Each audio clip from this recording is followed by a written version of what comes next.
The marriage of heaven and hell. The argument. Rintra roars and shakes his fires in the bird and air. Hungry clouds swag on the deep. Once meek, and in a perilous path, the just man kept his course along the vale of death. Roses are planted where thorns grow, and on the barren heath sing the honey bees. Then the perilous path was planted, and a river, and a spring, on every cliff and tomb, and on the bleached bones red clay, brought forth. Till the villain left the paths of ease, to walk in perilous paths, and drive the just man into barren climes. Now the sneaking serpent walks in mild humility, and the just man rages in the wilds where lions roam. Rintra roars and shakes his fires in the bird and air, hungry clouds swag on the deep. As a new heaven is begun, and it is now 33 years since its advent, the eternal hell revives. And lo, Swedenborg is the angel sitting at the tomb. His writings are the linen clothes folded up. Now is the dominion of Edom, and the return of Adam into paradise. See Isaiah XXXV and XXXV chapter 4. Without contraries is no progression. Attraction and repulsion, reason and energy, love and hate, are necessary to human existence. From these contraries spring what the religious call good and evil. Good is the passive that obeys reason. Evil is the active springing from energy. Good is heaven. Evil is hell. Plate 4. The voice of the devil. All Bibles or sacred codes have been the causes of the following errors. 1. That man has two real existing principles, viz., a body and a soul. 2.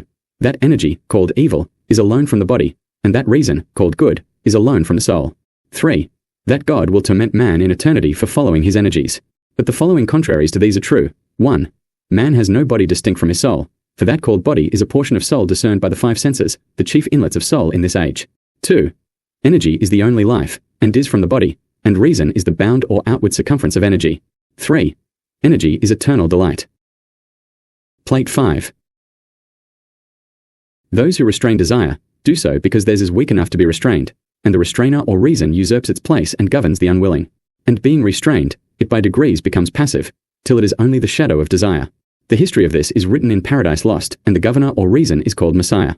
And the original archangel, or possessor of the command of the heavenly host, is called the devil or Satan, and his children are called sin and death. But in the book of Job, Milton's Messiah is called Satan. For this history has been adopted by both parties. It indeed appeared to reason as if desire was cast out, but the devil's account is that the Messiah fell and formed a heaven of what he stole from the abyss. This is shown in the Gospel, where he prays to the Father to send the Comforter or desire that reason may have ideas to build on, the Jehovah of the Bible being no other than he who dwells in flaming fire. Know that after Christ's death, he became Jehovah. But in Milton, the Father is destiny, the Son, a ratio, of the five senses, and the Holy Ghost, vacuum. Note, the reason Milton wrote in fetters when he wrote of angels and God, and at liberty when of devils and hell, is because he was a true poet and of the devil's party without knowing it. A memorable fancy. As I was walking among the fires of hell, delighted with the enjoyments of genius, which to angels look like torment and insanity, I collected some of their proverbs, thinking that as the sayings used in a nation mark its character, so the proverbs of hell show the nature of infernal wisdom better than any description of buildings or garments. When I came home, on the abyss of the five senses, where a flat-sided steep frowns over the present world, I saw a mighty devil folded in black clouds, hovering on the sides of the rock. With core roding fires he wrote the following sentence, now perceived by the minds of men, and read by them on earth. How do you know but Evy bird that cuts the airy way, is an immense world of delight, clossed by your senses 5. Proverbs of hell. In seed time learn, in harvest teach, in winter enjoy. Drive your cart and your plough over the bones of the dead. The road of excess leads to the palace of wisdom. Prudence is a rich ugly old maid courted by incapacity. He who desires but acts not, breeds pestilence. The cutworm forgives the plough. Dip him in the river who loves water. 10. 15. A fool sees not the same tree that a wise man sees. He whose face gives no light, shall never become a star. Eternity is in love with the productions of time. The busy bee has no time for sorrow. The hours of folly are measured by the clock, but of wisdom no clock can measure. All wholesome food is caught without a net or a trap. Bring out number, weight, and measure in a year of dearth. No bird soars too high, if he soars with his own wings. A dead body revenges not injuries. The most sublime act is to set another before you. If the fool would persist in his folly, he would become wise. Folly is the cloak of knavery. Shame is pride's cloak. Plate 8. Prisons are built with stones of law, brothels with bricks of religion. The pride of the peacock is the glory of God. The lust of the goat is the bounty of God. The wrath of the lion is the wisdom of God. The nakedness of woman is the work of God. Excess of sorrow laughs. Excess of joy weeps. The roaring of lions, the howling of wolves, the raging of the stormy sea, and the destructive sword, are portions of eternity too great for the eye of man. The fox condemns the trap, not himself. Joys impregnate. Sorrows bring forth. Let man wear the fell of the lion, woman the fleece of the sheep, the bird a nest, the spider a web, man friendship. The selfish smiling fool and the sullen frowning fool shall be both thought wise, that they may be a rod. What is now proved was once only imagined. The rat, the mouse, the fox, the rabbit watch the roots, the lion, the tiger, the horse, the elephant, watch the fruits. The cistern contains, the fountain overflows. One thought fills immensity. Always be ready to speak your mind, and a base man will avoid you. Everything possible to be believed is an image of truth. The eagle never lost so much time as when he submitted to learn of the crow. Plate 9. The fox provides for himself, but God provides for the lion. Think in the morning, act in the noon, eat in the evening, sleep in the night. He who has suffered you to impose on him knows you. As the plough follows words, so God rewards prayers. The tigers of wrath are wiser than the horses of instruction. Expect poison from the standing water. You never know what is enough unless you know what is more than enough. Listen to the fool's reproach. It is a kingly title. The eyes of fire, the nostrils of air, the mouth of water, the beard of earth. The weak in courage is strong in cunning. The apple tree never asks the beech how he shall grow, nor the lion the horse, how he shall take his prey. The thankful receiver bears a plentiful harvest. If others had not been foolish, we should be so. The soul of sweet delight can never be defiled. When thou sayest an eagle, thou sayest a portion of genius, lift up thy head. As the caterpillar chooses the fairest leaves to lay her eggs on, so the priest lays his curse on the fairest joys. To create a little flower is the labor of ages. Damn braces, bless relaxes. The best wine is the oldest, the best water the newest. Prayers plough not, praises reap not, joys laugh not, sorrows weep not. Plate 10. The head sublime, the heart pathos, the genitals beauty, the hands and feet proportion. As the air to a bird or the sea to a fish, so is contempt to the contemptible. The crow wished everything was black, the owl that everything was white. Exuberance is beauty. If the lion was advised by the fox, he would be cunning. Improvement makes straight roads, but the crooked roads without improvement are roads of genius. Sooner murder an infant in its cradle than nurse unacted desires. Where man is not, nature is barren. Truth can never be told so as to be understood, and not be believed. Enough, or too much. Plate 11.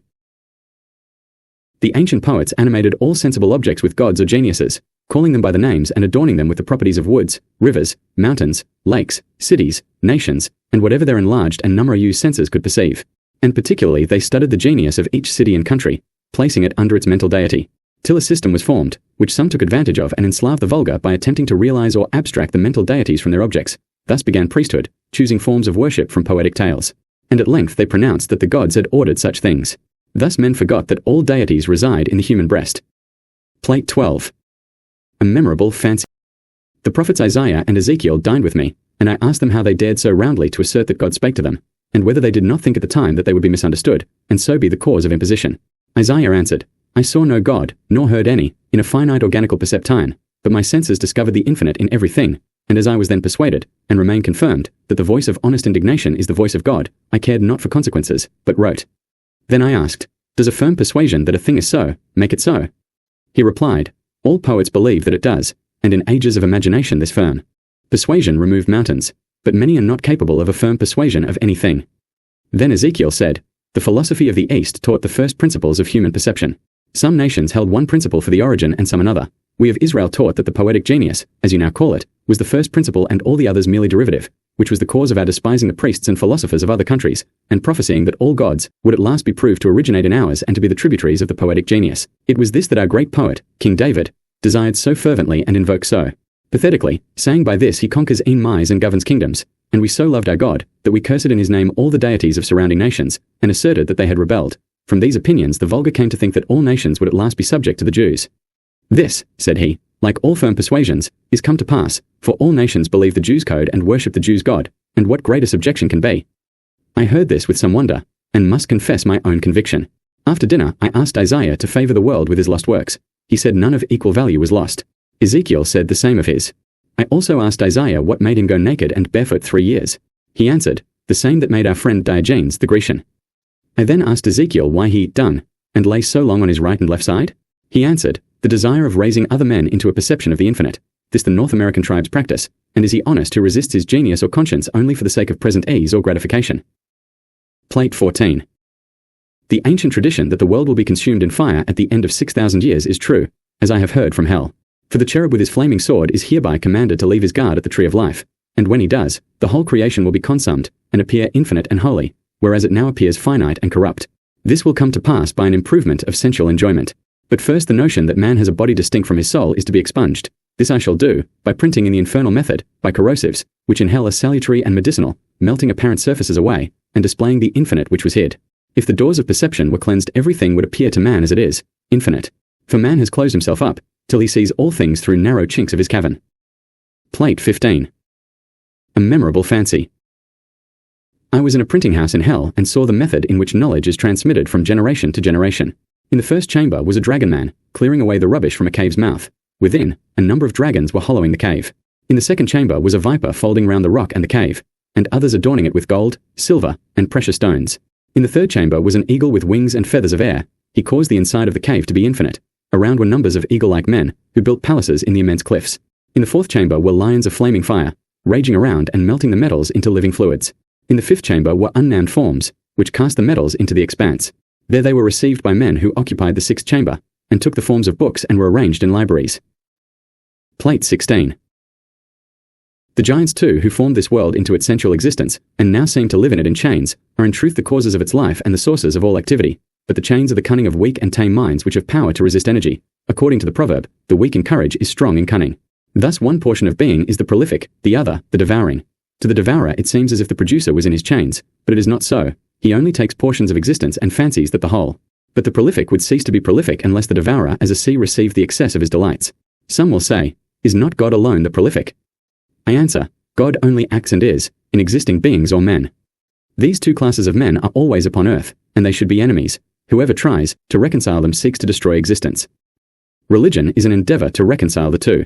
Note, Jesus Christ did not wish to unite but to separate them, as in the parable of sheep and goats. And he says, I came not to send peace but a sword. Messiah or Satan or Tempter was formerly thought to be one of the antediluvians. Who are our energies? A memorable fancy. An angel came to me and said, O pitiable foolish young man! O horrible! O dreadful state! Consider the hot burning dungeon thou art preparing for thyself to all eternity, to which thou art going in such career. I said, perhaps you will be willing to show me my eternal lot, and we will contemplate together upon it and see whether your lot or mine is most desirable. So he took me through a stable and through a church and down into the church vault, at the end of which was a mill. Through the mill we went, and came to a cave. Down the winding cavern we groped our tedious way till a void boundless as a nether sky appeared beneath us, and we held by the roots of trees and hung over this immensity. But one said, If you please, we will commit ourselves to this void, and see whether providence is here also. If you will not, I will.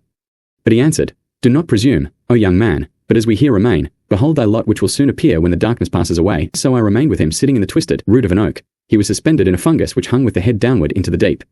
By degrees we beheld the infinite abyss, fiery as the smoke of a burning city. Beneath us at an immense distance was the sun, black but shining. Round it were fiery tracks on which revolved vast spiders, crawling after their prey, which flew, or rather swam in the infinite deep, in the most terrific shapes of animals sprung from corruption, and the air was full of them, and seemed composed of them. These are devils, and are called powers of the air. I now asked my companion which was my eternal lot. He said, Between the black and white spiders.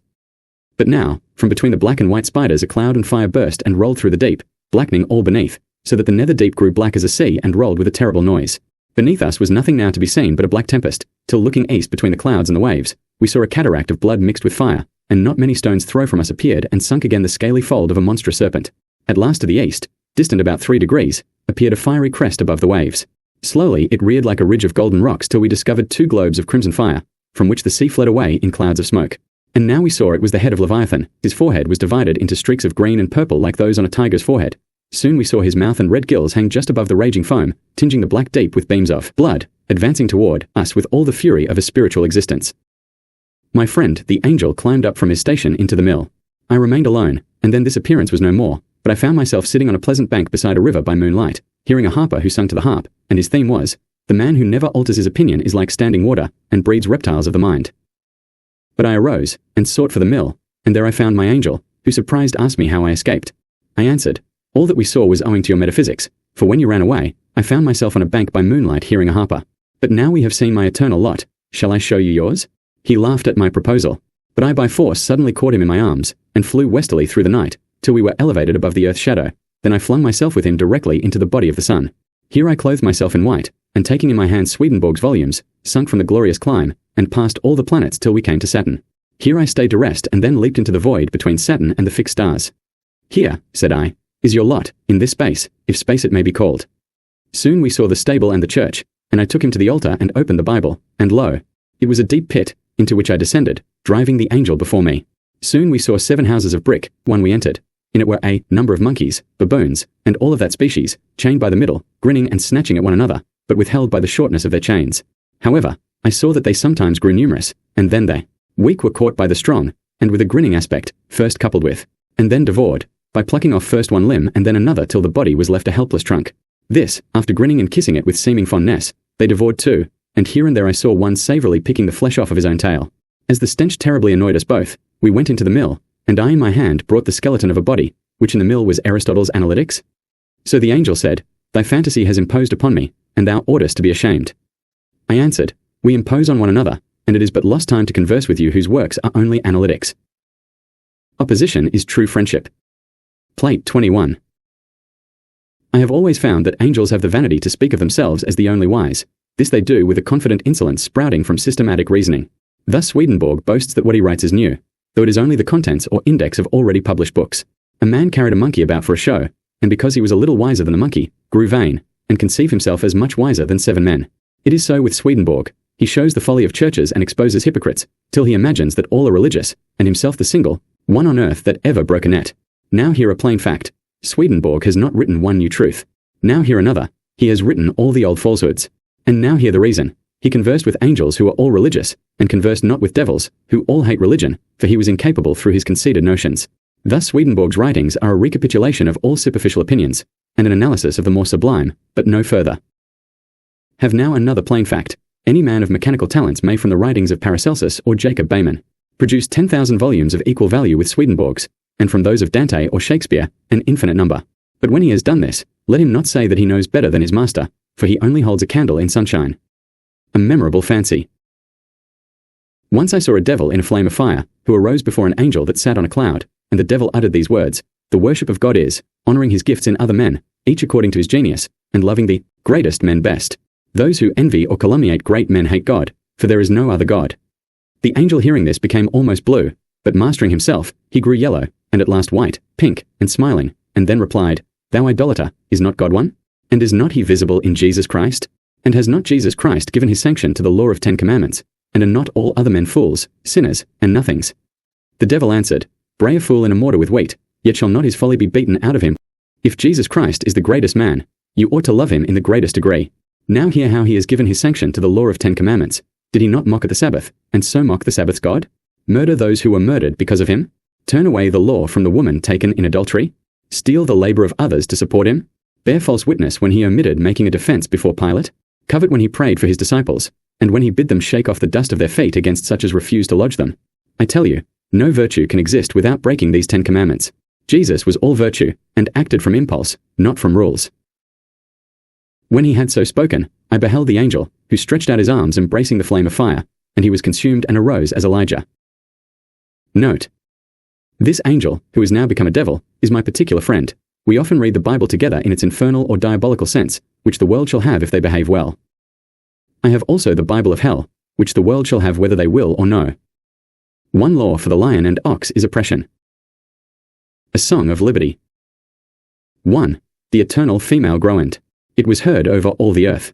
2. Albion's coast is sick, silent, the American meadows faint. 3. Shadows of prophecy shiver along by the lakes and the rivers and mutter across the ocean. France, rend down thy dungeon. 4. Golden Spain, burst the barriers of old Rome. 5. Cast thy keys, O Rome, into the deep down falling, even to eternity down falling. 6. And weep. 7. In her trembling hands she took the newborn terror, howling. 8. On those infinite mountains of light now barred out by the Atlantic Sea, the newborn fire stood before the starry king. 9. Flagged with grey-browed snows and thunderous visages, the jealous wings waved over the deep. 10. The speary hand burned aloft, unbuckled was the shield, forth went the hand of jealousy among the flaming hair, and hurled the newborn wonder through the starry night. 11. The fire, is falling. 12. Look up, O citizen of London, enlarge thy countenance. O Jew, leave counting gold, return to thy oil and wine. O African, black African, go, winged thought, widen his forehead. 13. The fiery limbs, the flaming hair, shot like the sinking sun into the western sea. 14. Whacked from his eternal sleep, the hoary element? Roaring fled away. 15.